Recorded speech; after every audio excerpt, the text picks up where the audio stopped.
Olá, doutora Lara. Boa noite a todos. Vamos aproveitar hoje e discutir um pouco sobre estratégia e produtividade na advocacia. Teremos o prazer de ter os queridos amigos Lara Sellen, né, e Marcelo Mota, que eu tenho absoluta certeza que vão contribuir muito hoje para o aprendizado e para discutir temas importantes aí para a nossa querida advocacia. Mandar um abraço aqui para o Erasmo, que eu já estou vendo aqui, nossa conselheira estadual da OAB, Giovana, já entrando. Vamos só ver aqui se o nosso primeiro convidado já chegou. Tá aqui.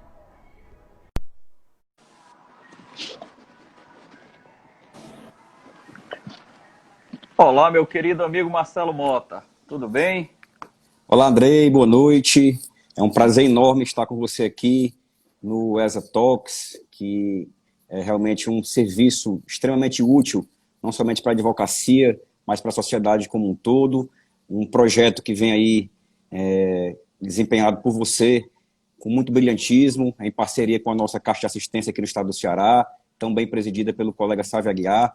Realmente é uma honra dividir esse espaço com você, que tem feito aí um trabalho exemplar na nossa escola, disseminando a cultura jurídica, e com a nossa grande Lara Sellen, que é, sem sombra de dúvidas, a maior autoridade dentro do país para se falar aqui de consultoria, de escritórios, enfim, para se falar de gestão, que é algo que é muito importante, muito caro a todos nós. Então, queria agradecer a audiência aqui dos colegas que nos prestigiam e nos honram nesse momento aqui de troca de experiências. Que bom, eu que agradeço, é um prazer. Vou mandar até um abraço aqui para Alexia, né, secretária-geral lá da OAB de Limoeiro, que está aqui presente com a gente.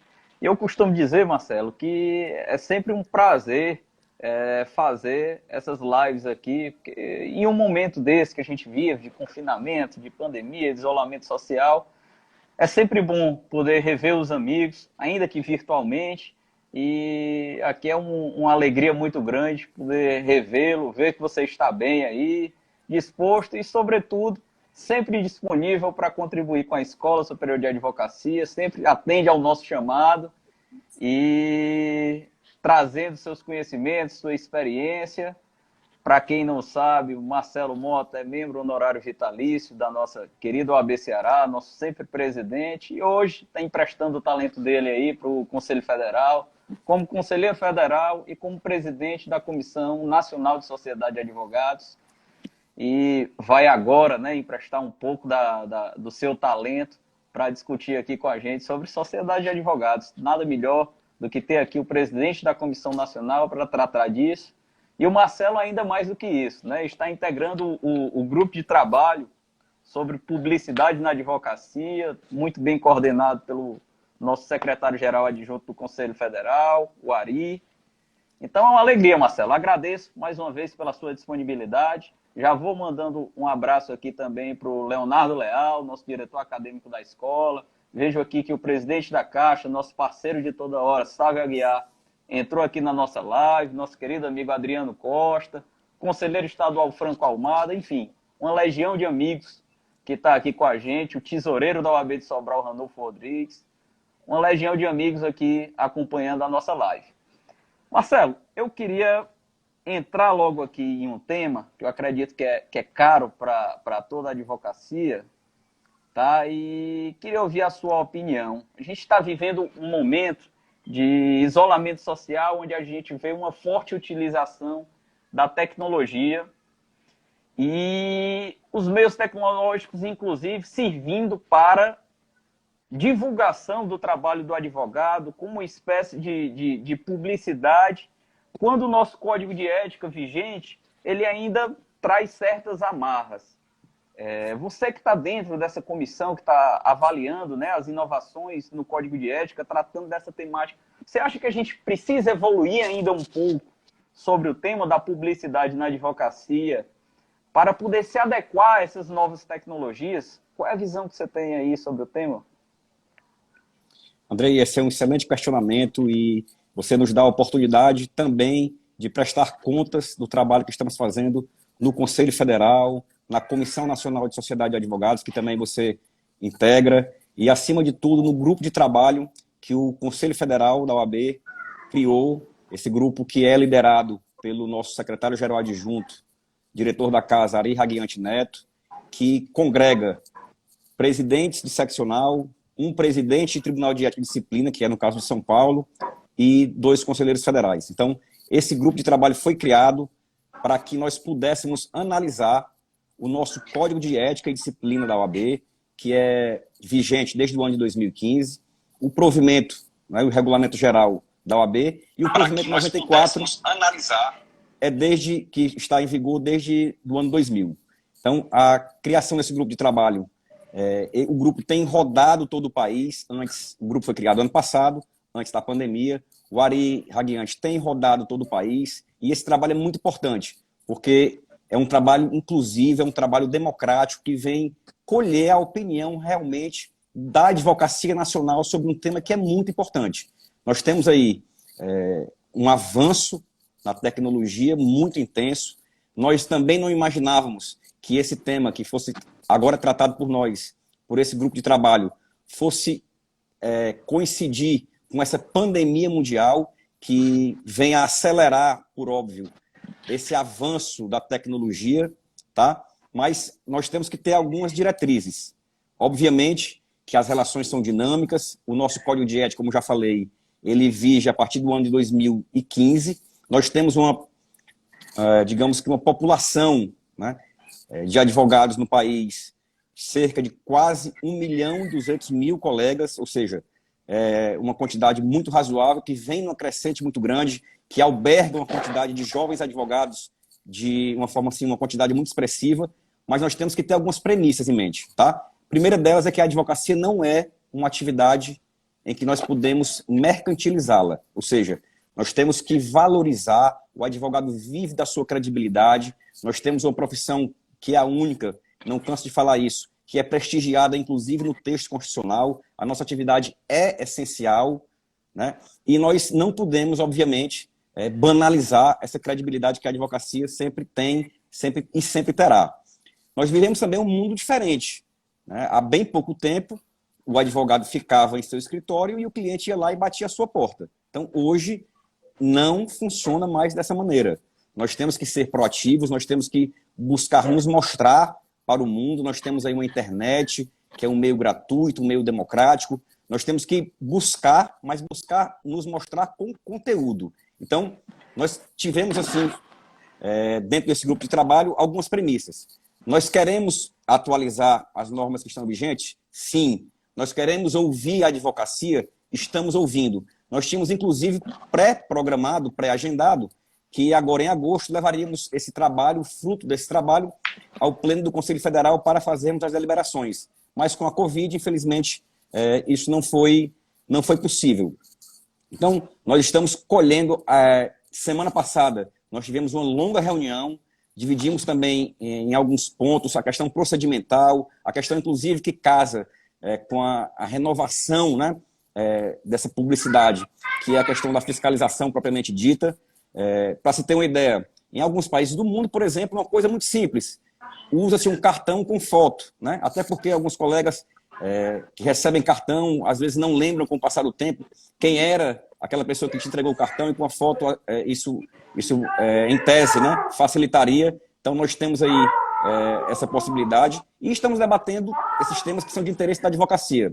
Especialmente, o que nós estamos fazendo aqui agora, fazendo uma live que, particularmente, antes da pandemia, eu acho que praticamente ninguém fazia, né? Nós estamos apresentando o que aqui? Conteúdo. Nós não podemos fazer uma autopromoção, uma mercantilização pessoal. Mas o que nós queremos é, efetivamente, trazer conteúdo para discutir com a advocacia. E aí temos um tema, Andrei, que é muito interessante, e aí que é a questão, por exemplo, do patrocínio nas redes sociais. Será permitido a advocacia patrocinar, né, em rede social, ou seja, monetizar, fazer com que aquilo que venha a possibilitar o seu escritório, a sua área de atuação, poder, isso nós estamos realmente analisando com muito cuidado, né? É um debate que é muito profundo, são mudanças que vêm que tem que se adaptar realmente a esse momento que vivemos. E eu sempre tenho também aqui uma premissa, né? Que a tecnologia ela vem para nos auxiliar. Ela deve ser sempre uma aliada nossa. E com a tecnologia, nós temos que o quê? Nos adaptar. Não adianta remar contra a maré. Quando nós tivemos aqui, num primeiro momento, por exemplo, um processo judicial eletrônico, alguns colegas advogados, especialmente os mais experientes, que estavam ainda na máquina de datilografar, ficavam extremamente preocupados. Então, nós tínhamos, enquanto instituição, também uma obrigação de levar esse conhecimento, e aqui no Ceará, nós fizemos tanto na capital quanto no interior, rodamos todo o estado do Ceará. Quando eu fui diretor, quando eu fui presidente, tive a honra de ocupar esses cargos aqui na advocacia do estado do Ceará, para poder o quê? Fazer com que esse advogado estivesse inserido dentro de um contexto, ou seja, de um contexto de inclusão digital. Então, é um assunto que nós estamos aí tendo mas muito cuidado, muito zelo. É um assunto que vai impactar muito, especialmente para o jovem advogado, tá? Mas tenho certeza que esse time, liderado pelo Ari Raguiante Neto, sob a tutela e a batuta do presidente Felipe Santa Cruz e sua diretoria, nós iremos sim apresentar, tão logo em breve, um fruto desse estudo ao pleno do Conselho, para que nós possamos readequar, reativar algumas normas de acordo com essa nova tecnologia que nós vivemos hoje. Legal. Um abraço aqui para os nossos queridos amigos Davi por Deus, Vanilo, Nazaré, Renata, enfim, uma série de amigos aqui conosco participando, Marcelo. Deixa eu te perguntar aqui uma coisa. A gente está vivendo um período difícil para a advocacia, inevitavelmente a crise financeira que está assolando toda a sociedade vai refletir na advocacia, né? Já está refletindo, na verdade. Então, a dificuldade de recebimento de honorários, né, a inadimplência, isso está batendo a porta da advocacia aí. E você, como presidente da Comissão Nacional de Sociedade de Advogados, né, tem debatido lá a possibilidade de utilização de títulos de crédito, de uma forma geral, como pagamento pelos honorários. Qual é a sua posição sobre isso? Você acha que é viável, né, os advogados, de uma forma geral, passarem a trabalhar recebendo outros títulos de crédito com pagamento dos honorários? E mais do que isso, poder levá-los a protesto? Porque seria uma forma, pelo menos a meu ver, da gente melhorar ou da gente aperfeiçoar, né, os mecanismos para recebimento dos honorários, especialmente nesse período onde a gente pode ter um alto da inadimplência. Como é que tu vê essa questão? Bem, nós, na Comissão Nacional de Sociedade de Advogados, fizemos agora recentemente, no dia 6 de maio, uma reunião virtual, né, nos adaptando realmente a essa nova realidade. Colegas de todo o Brasil, nós tivemos aí uma pauta muito extensa, tivemos a participação também, inclusive, né, do nosso Ari Raguiante, justamente falando sobre a questão aí do nosso trabalho para modernizar a publicidade da advocacia, falou da questão da fiscalização propriamente dita do nosso exercício profissional. Mas esse tema, Andrei, veio em muita boa hora para análise na nossa Comissão Nacional.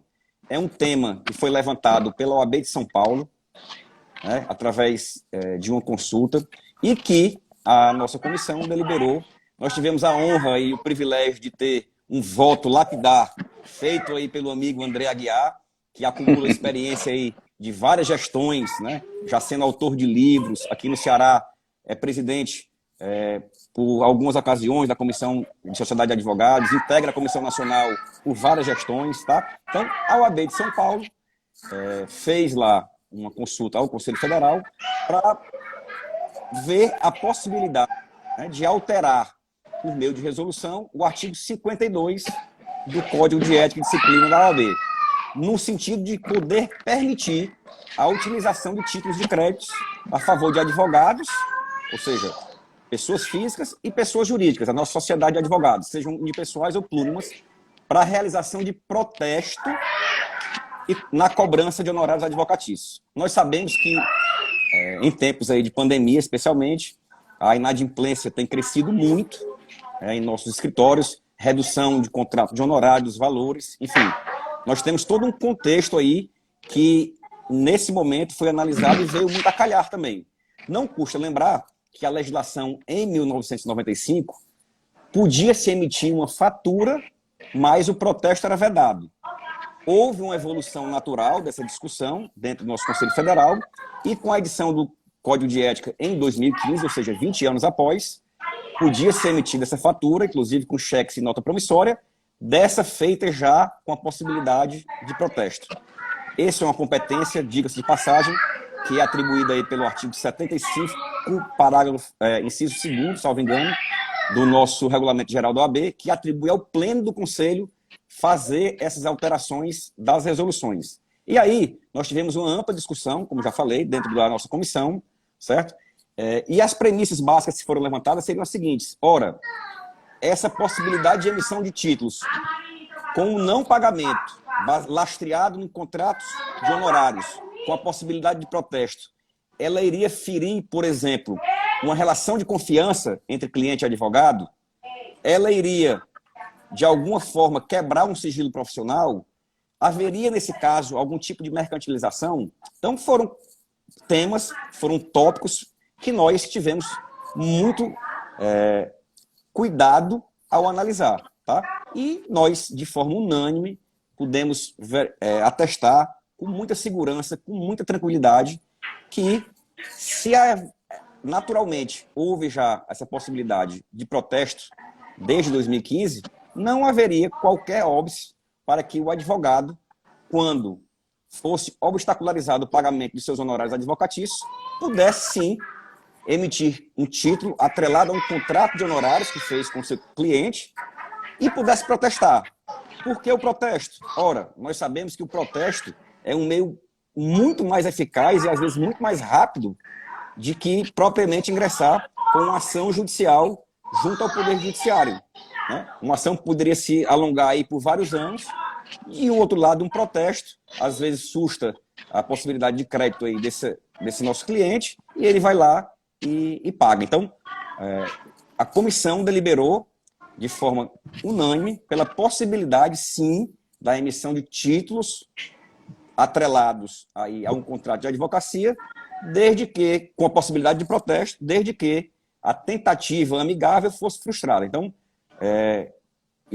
já emitimos, né, esse voto, o voto está indo tramitado dentro do Conselho Federal para posterior análise do Pleno do Conselho, e aí se também rogo que essa evolução democrática, essa evolução que vai beneficiar aí a advocacia em tempos de pandemia, visando com que nós possamos ter o nosso crédito fruto de um trabalho dedicado, um trabalho suado, ter aí com a maior brevidade, a maior celeridade. E a você, Andrei, parabéns aí pelo lapidar votos, mais uma vez. Nada, é um prazer. É por isso que é bom a gente fazer live com amigos, né? Sempre reconhecendo, através da amizade, da gentileza, né, o trabalho dos outros. Mas deixa eu te perguntar uma coisa, Marcelo, só para ficar claro aqui para quem está nos assistindo. Então, o voto, o posicionamento, ele saiu da comissão e vai ainda para o Conselho Pleno do Conselho Federal da Ordem, né, para fazer essa alteração no Código de Ética, não é isso? Exato. Somente vai ter validade após a apreciação do Conselho Pleno, não é isso? Como eu falei, existe um normativo interno na OAB, o artigo 75, inciso 2 do Regulamento Geral da Ordem, que prevê que esse caso específico, para alterar, necessitaria de um pronunciamento do Conselho Pleno, né, composto aí pelos 81 conselheiros federais, 3 por cada estado, e a nossa valorosa e aguerrida diretoria. Para aí sim se tornar realidade e nós podermos desfrutar desse avanço aí legislativo interno dentro do sistema OAB. Legal. Marcelo, registra aqui a presença do nosso querido amigo presidente, né, o Choi, que está aqui também nos assistindo. Querido amigo Choi, aniversariante de ontem. Parabéns, Choi. Sempre saúde e paz para você. Isso, meus parabéns, Choi. O Aurélio também, é o nosso presidente da ESA lá do Piauí, que esteve conosco na reunião de todas as ESAs do Nordeste. Um abraço também para você. E, Marcelo, deixa eu te perguntar uma coisa. hoje em dia a gente está vendo a utilização forte da tecnologia nos tribunais, até como um meio, né, de que o Poder Judiciário ele continue funcionando, né? Com sessões de julgamento, né, por meio de videoconferência, enfim, diversos mecanismos sendo utilizados, meio que de uma forma até inesperada, né, meio que de uma forma ainda assodada em razão dos acontecimentos. Mas o que é que você vê que pode ainda permanecer, né, no período pós-pandemia? O que é que a gente vai poder aproveitar? O que é que você acha que a gente pode utilizar dessas ferramentas que estão sendo utilizadas e que estão sendo desenvolvidas agora no período de pandemia para os julgamentos e para o próprio funcionamento do Poder Judiciário, que venha a beneficiar a advocacia? Andrei, eu tenho uma grande preocupação e tenho discutido muito isso, que é a questão da inclusão digital da advocacia. Nós temos um dever, uma obrigação, enquanto representantes de classe, de buscarmos a todo custo viabilizarmos com que os colegas de todo esse país, um país que é continental, um país que tem grandes diferenças, diferenças abissais, com milhares e milhares de colegas advogados que ainda hoje estão alheios a um processo judicial eletrônico, colegas que não possuem escritórios próprios, que se utilizam de salas que a Ordem dos Advogados do Brasil tem espraiadas aí nas mais de 1.200 subseções, colegas que se utilizam de coworking, ou seja, são pessoas que, infelizmente, ainda não têm o recurso financeiro necessário, que não têm ainda a habilidade com o processo eletrônico, com essas novas tecnologias. Lembrando que a nossa atividade, a advocacia, ela é um serviço essencial. Eu tenho que também fazer uma menção, e praticamente não tenho visto as pessoas tocarem nesse assunto, que é a questão aí da nossa do artigo 198 do CPC, né? Que o CPC fala que as unidades do Poder Judiciário devem manter gratuitamente equipamentos necessários à prática de atos processuais. Isso quer dizer o quê? Ora, se nós temos agora, inclusive, vários normativos compelindo com que o advogado tenha que comparecer virtualmente à audiência, não somente o próprio advogado, mas os seus constituintes, testemunhas, a própria lei do Juizado Especial Civil e Criminal, a Lei 9.995, foi alterada para obrigar o que a advocacia compareça virtualmente, de forma eletrônica. E isso, nós temos aqui uma imensa preocupação. Ora, nós sabemos que esse mundo hoje, né, de março para cá, com muitas lives, nós podemos acompanhar e verificar que, inclusive, ministros da Suprema Corte aqui no Brasil, que estavam concedendo entrevistas, que estavam em lives, foram interrompidos porque a própria internet no STF caiu. Ora, se no STF, aonde se pressupõe que tem um investimento à altura de uma Suprema Corte do país, a internet tem lá a sua inconsistência, você imagina aqui no interior do meu querido Ceará, como é que não pode ser um colega advogado que está aí no seu mistério, na sua profissão, exercendo aí com dignidade e, infelizmente, poderia ser penalizado com algum revés processual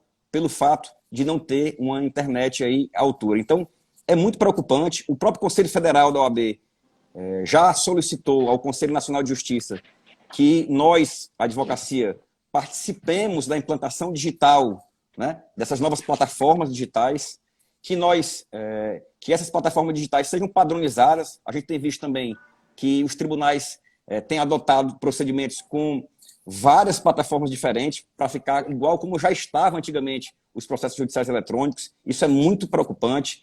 Nós temos também que fazer aí um balizamento, uma padronização disso tudo, do parlatório virtual, né, para a questão aí dos presídios federais. E nós temos que, acima de tudo, Andrei, compatibilizar, né, o serviço essencial, que é o Poder Judiciário, com a saúde pública. A tecnologia ela veio para facilitar.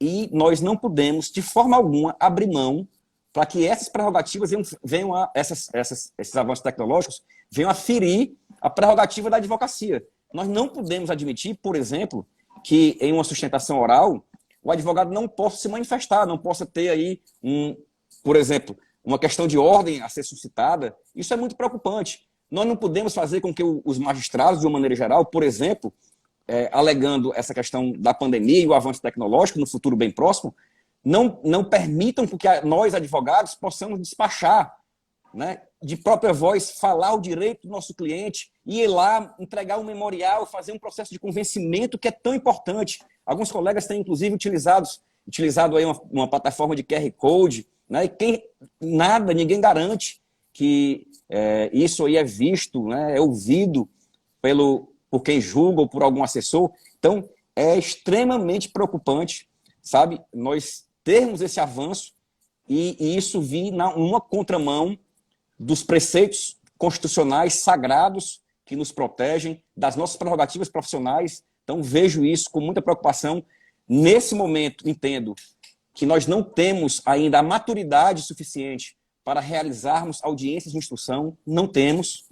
É muito temerário isso, e eu vejo que essa pandemia, esse avanço que nós tanto desejamos, ele não pode ser feito de forma assodada. Nós temos que ter um planejamento, nós temos que ter uma segurança. A segurança é muito importante, de modo que tenho aí, aqui no estado do Ceará, por exemplo, com o agravamento, né, da pandemia, nós temos aí praticamente um lockdown, os prazos processuais foram suspensos. Então, temos que, acima de tudo, preservar o que é nosso, preservar as nossas garantias, as nossas prerrogativas profissionais. Legal. A gente tem que ter um cuidado realmente, Marcelo, muito grande. Você tocou aí num ponto que eu achei fundamental. A gente não pode deixar que a tecnologia venha a violar as prerrogativas dos advogados. Na verdade, a utilização da tecnologia. A Justiça do Trabalho tinha avançado, né, agora com os prazos suspensos, já não sei como que isso vai funcionar, mas tinha avançado muito quanto à questão de realizar audiência de instrução por meio de videoconferência.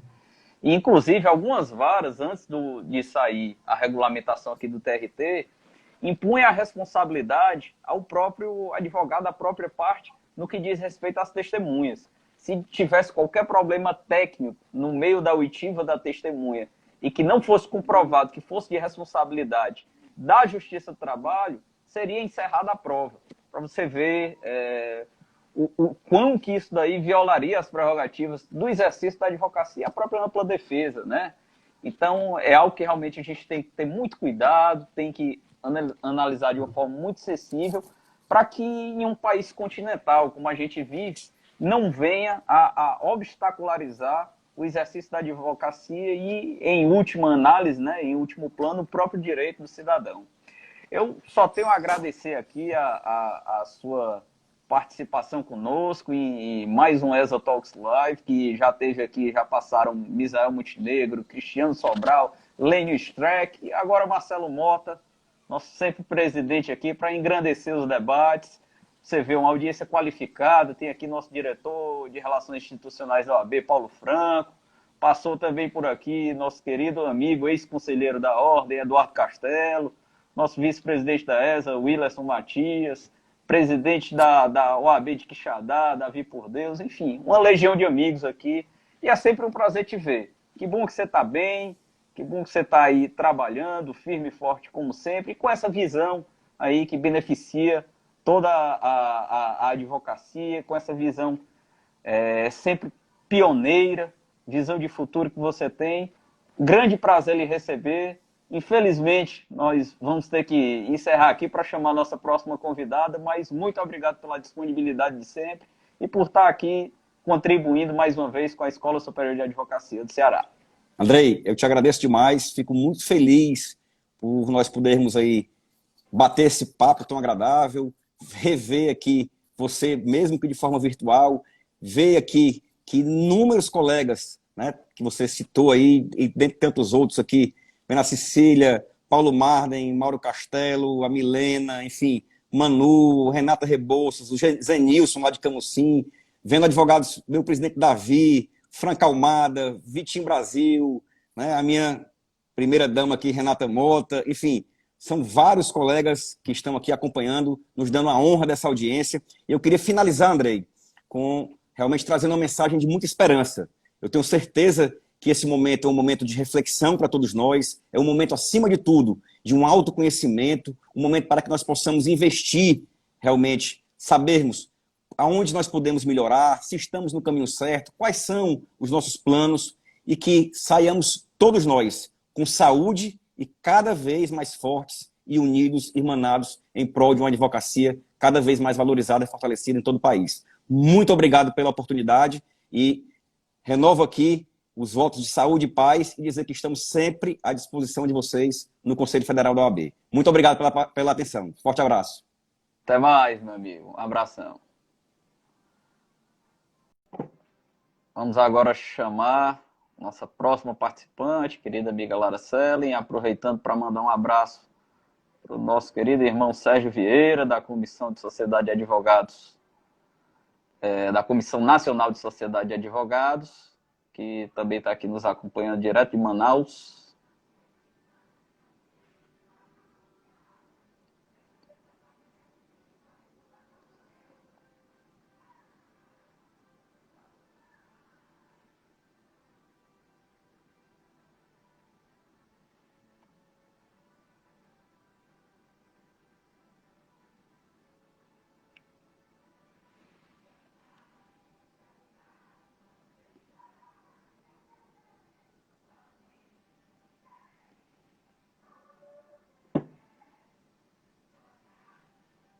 Só um instantinho, gente.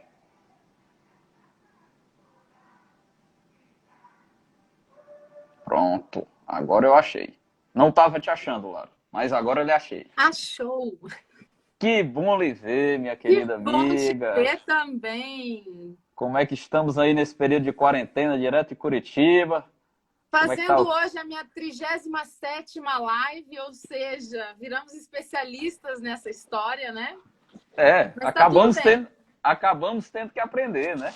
É isso aí. Tempos novos, novas habilidades, novas curiosidades, né?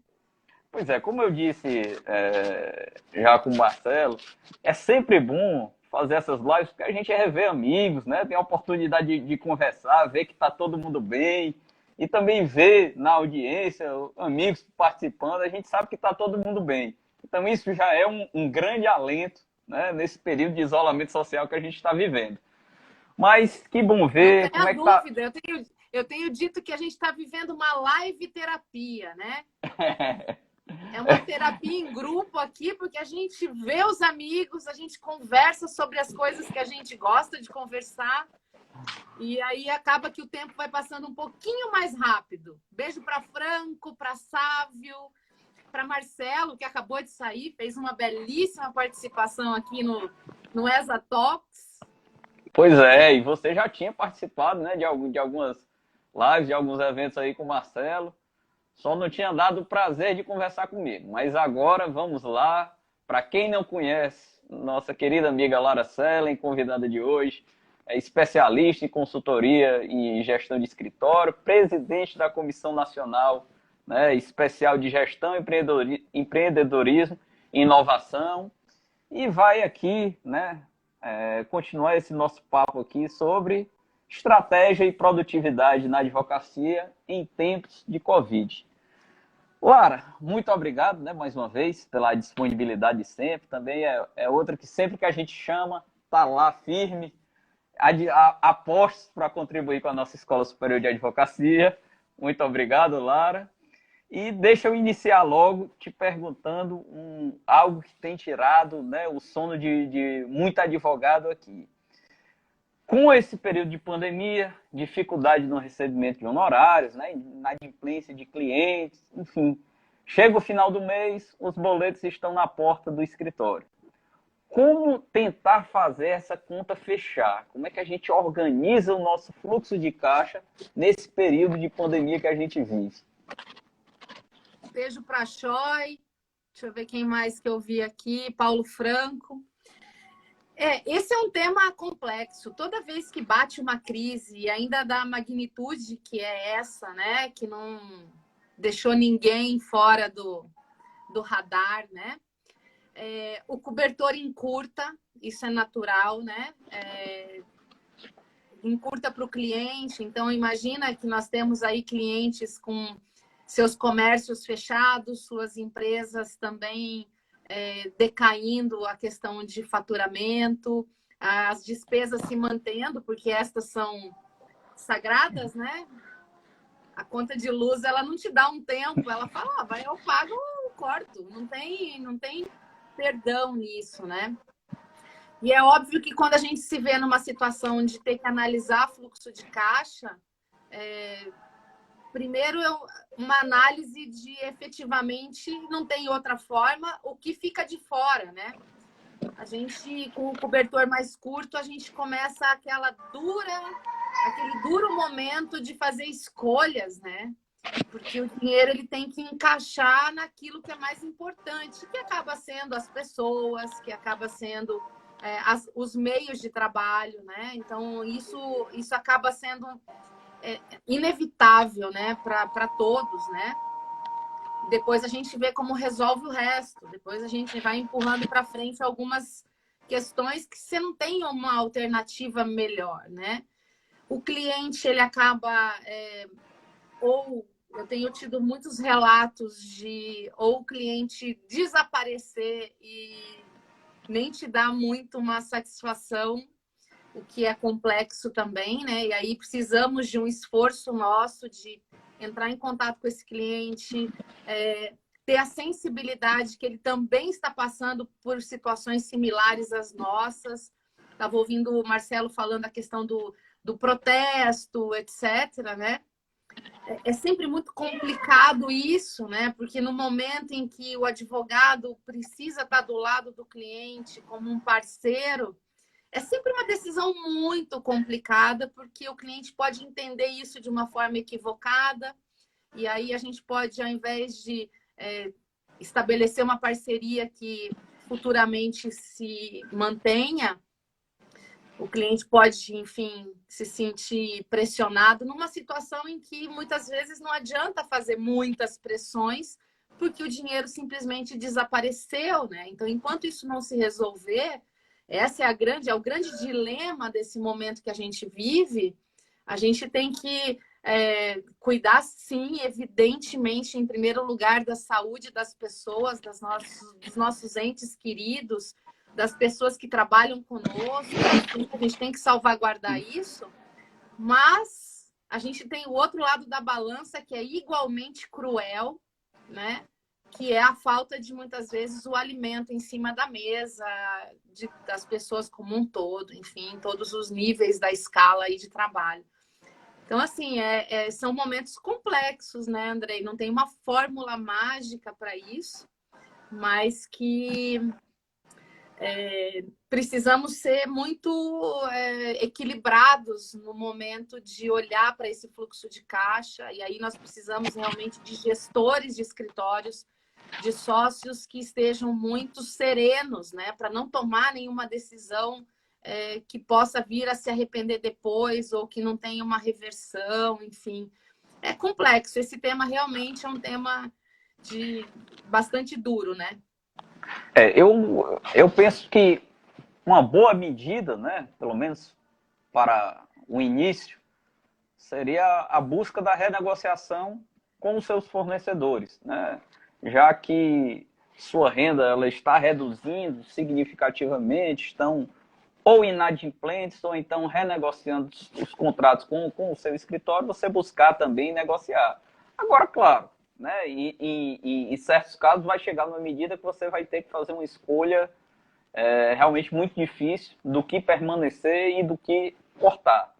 Mas também, por outro lado, essa análise ela é fundamental para a sobrevivência do seu escritório, né, da sua atividade, porque se não fizer e não fizer rápido, você vai acabar gerando um passivo muito grande que depois pode ser que não dê tempo de se tirar, de se resolver. Não tenha Mas dúvida, aí... assim, tem até uma questão assim, importante, eu acho que isso que você falou é fundamental, eleger as contas possíveis de serem renegociadas, né? Fazer o mesmo com o cliente, porque muitas vezes a gente fica esperando o cliente, deixa quieto para o cliente. Na verdade, se a gente se antecipa e conversa, olha, eu sei que está difícil para você também, mas vamos chegar num consenso aqui, eu preciso também, então eu diminuo um pouquinho os meus honorários, mas você me ajuda a manter essa conta em dia. Enfim, é hora de sentar, olhar com distanciamento para poder tomar as melhores decisões, né? Pois é, aproveitando já que você tocou nessa relação com o cliente, a inadimplência é algo que tem preocupado, né? É algo que tem preocupado muito, mas a gente percebe, conversando com alguns colegas, que o receio ainda é maior pelo que estará por vir, né? O medo é, agora eu estou tendo dificuldade de receber, mas e se no período pós-pandemia eu perder meu cliente de vez? Eu ficar sem cliente, como é que eu vou fazer? E aí, diante desse contexto, eu te pergunto, como manter o cliente perto de você? Como estreitar esse laço nesse período para que a gente possa ter uma relação mais próxima, de confiança maior ainda, para a gente manter esse cliente nesse período de pós-pandemia? Mais uma vez, a gente precisa saber qual é o tipo de advocacia que a gente presta para esse cliente, né? Então, se a gente sempre manteve uma certa distância do cliente, só recebendo as demandas e não criando elo, talvez seja agora a necessidade da gente se aproximar, de estabelecer uma comunicação com ele do jeito que ele preferir melhor. Tem muitas pessoas falando assim, mas o meu cliente não aceita fazer reunião por Zoom. Pergunta para ele o que ele prefere, porque às vezes ele prefere trocar texto em WhatsApp, às vezes ele prefere um call por WhatsApp e, enfim, e com que periodicidade, né? Não adianta a gente entrar em desespero também e falar todos os dias com o cliente, porque a gente pode entrar num processo de sufocamento, né? Então, acho que a melhor coisa é estabelecer uma ligação, falar, olha, eu estou preocupado, estou do teu lado, para evitar essa possível perda futura, né? Cada vez mais ser parceiro, não tem outra saída, né? Lara, deixa eu te perguntar outra coisa. Com a chegada, eu não vou nem dizer repentina, porque a gente esperava que a pandemia fosse chegar aqui. Talvez não tivesse a dimensão exata da proporção e de qual o time, né, que ela chegaria. Então, com a chegada da pandemia, meio que de forma inesperada, ou um pouco antes do que se pensava, os escritórios e os próprios advogados autônomos, de um modo geral, tiveram que se adaptar, ou estão tentando se adaptar da forma mais rápida a um home office, né, que traz lá algumas dificuldades. Nem todo mundo vai conseguir ter uma estrutura para poder trabalhar concentradamente, para poder desempenhar as mesmas atividades que desempenhavam no escritório ou da mesma forma, né, em casa. Então, como trabalhar para tentar se organizar e manter uma boa produtividade, né, nessa fase de mudança quase que obrigatória do trabalho para o home office. Aqui no Ceará, por exemplo, a advocacia ela não foi enquadrada como atividade essencial. Então, os escritórios eles estão fechados. Os prazos até tinham retornados, né, agora, com a resolução que saiu do CNJ, 318, e com a regulamentação pelos tribunais daqui, os prazos foram suspensos, pelo menos na Justiça Estadual, na Justiça Federal e na Justiça do Trabalho. Mas, em todo caso, vários ramos, como, por exemplo, a advocacia criminal, constantemente tem demandas de urgência, então tem que trabalhar. Eu mesmo que trabalho muito com licitações, contratos públicos, tem licitação a toda hora acontecendo, então tem que fazer recurso administrativo, impugnação edital, enfim. Para quem tem que trabalhar como estabelecer alguma rotina, ou enfim, como melhorar essa sua produtividade num home office forçado como que a gente está vivendo agora? Mais do que nunca, nós vamos precisar ter a mente forte. Mais do que nunca. Então, assim, nós não temos muita opção. Nós estamos em casa, precisamos trabalhar, então nós teremos que ser fortes e conseguir superar eventuais dificuldades, porque nós não temos opção. Então, quem não conseguia se concentrar precisa encontrar meios para fazer isso. Seja encontrando um cantinho mais silencioso, seja negociando com a família que, olha, papai precisa, mamãe precisa de 2 horas aqui, por favor. Encontrar meios mais criativos aí de lidar com o entorno. Claro, a gente está falando também de uma mínima infraestrutura, né? Ter o seu computador, ter alguma ferramenta de comunicação, porque é isso que nós vamos precisar mais do que qualquer coisa. Agora é comunicação. Toda a tecnologia que a gente está lidando, desde que isso tudo começou há 60 dias, eu estou fazendo meu 60º dia amanhã, a gente só falou de comunicação.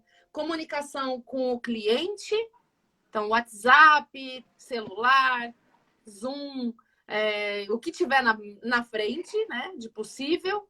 A gente está falando de comunicação com a equipe. Se eu sou sócio de escritório, não posso deixar minha equipe à deriva, sem a minha presença virtual, sem marcar reuniões semanais para saber, e aí, você está bem? Como é que está o trabalho? Ah, não estou trabalhando. Vamos criar alguma coisa, vamos escrever então, vamos fazer uma programação de lives temáticas, de assuntos, enfim. Então, a gente vai precisar se organizar mais do que nunca. Então, os desorganizados vão ter que ser fortes nesse aspecto, vão ter que se organizar, não tem opção. É isso ou eu caio a minha produtividade. E produtividade, ela não está muito ligada só à ferramenta, né? Ela está ligada a como eu faço o meu dia, como eu estruturo a minha agenda, como eu lido com a minha papelada, como eu lido com os meus prazos, né? Então, agora é hora de ter mente forte. Tem um curso pela ESA Nacional que eu fiz sobre produtividade, que eu até recomendo, ele está gratuito lá no portal da ESA, que é falando disso, né? Tentando trazer algumas ideias, assim, que você não use 100%, que use 2, já está melhorando alguma coisa no teu dia, no final das contas, né? Legal. Vamos lá. Muitos escritórios, eles fizeram um planejamento para o ano de 2020, com a projeção de crescimento da economia, né?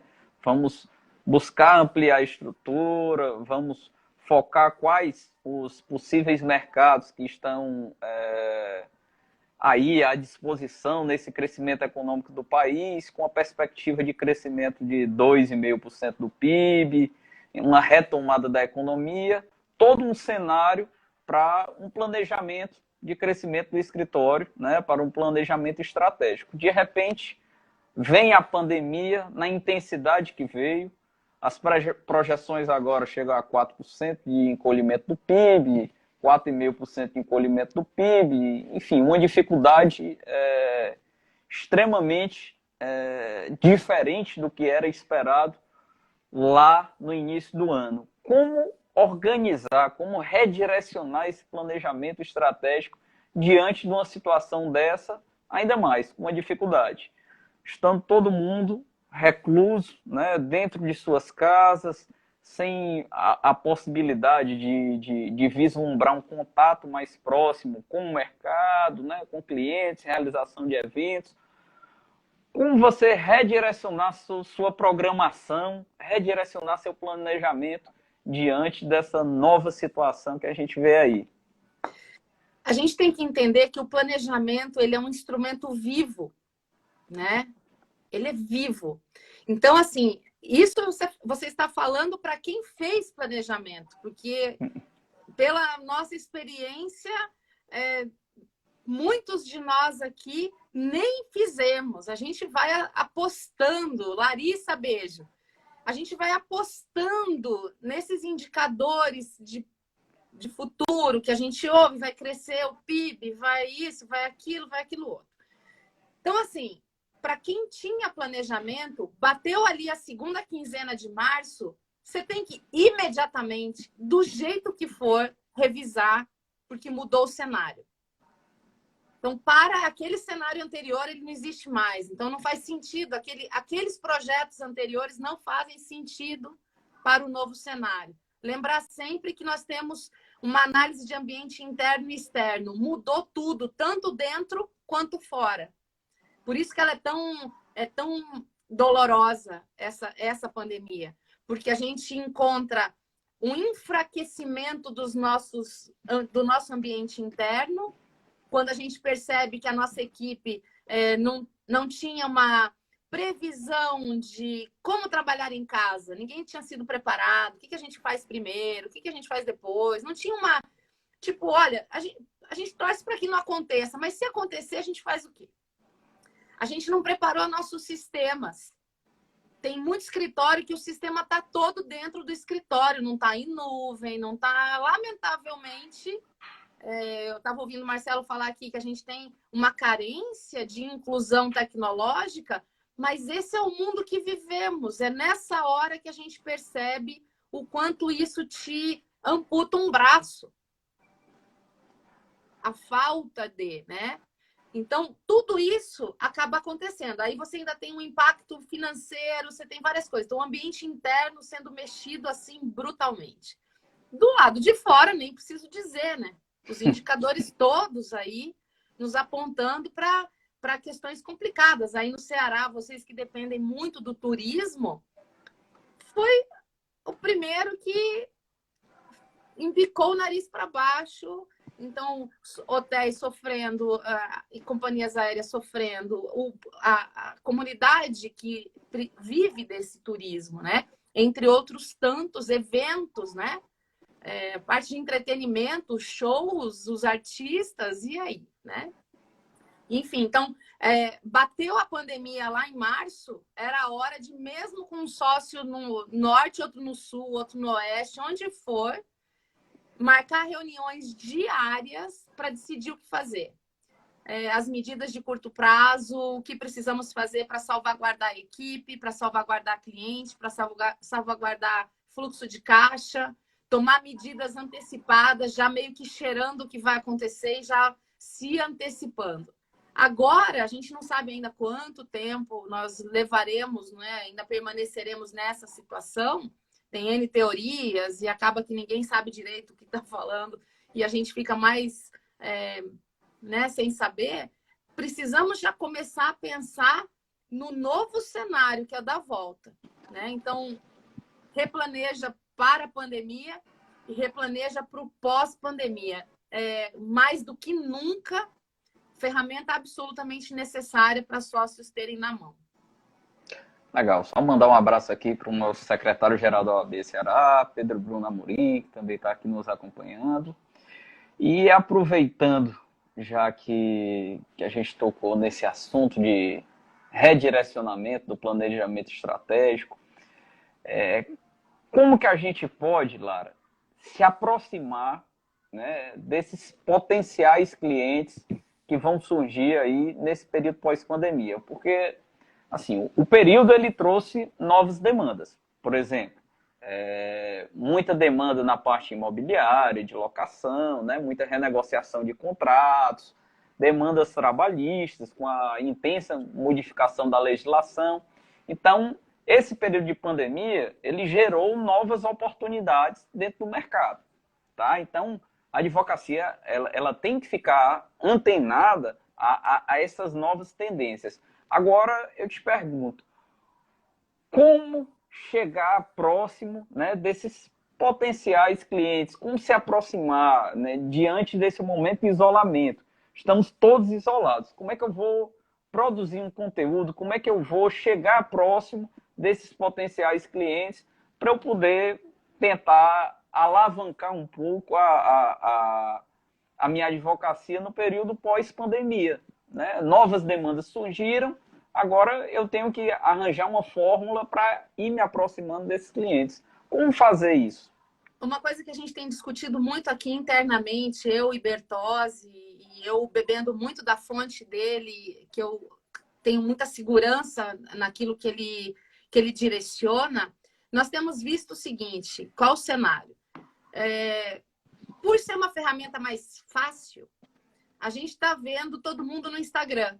Tanto é que se a gente sair daqui e olhar para a quantidade de lives que estão acontecendo ao mesmo tempo, é um número assim inimaginável. Você vira, aquilo é uma tripa infinita, né? E todo mundo achando que eventualmente o cliente está aqui. O que pode não ser uma verdade. E aí dá aquela sensação assim, mas meu Deus, eu estou produzindo conteúdo. Meu Deus, eu estou fazendo as coisas e ninguém me chama. Não, você não está produzindo conteúdo eventualmente para o seu cliente. Pode ser que ele não esteja aí. Então, pergunta número 1, quem é o seu cliente?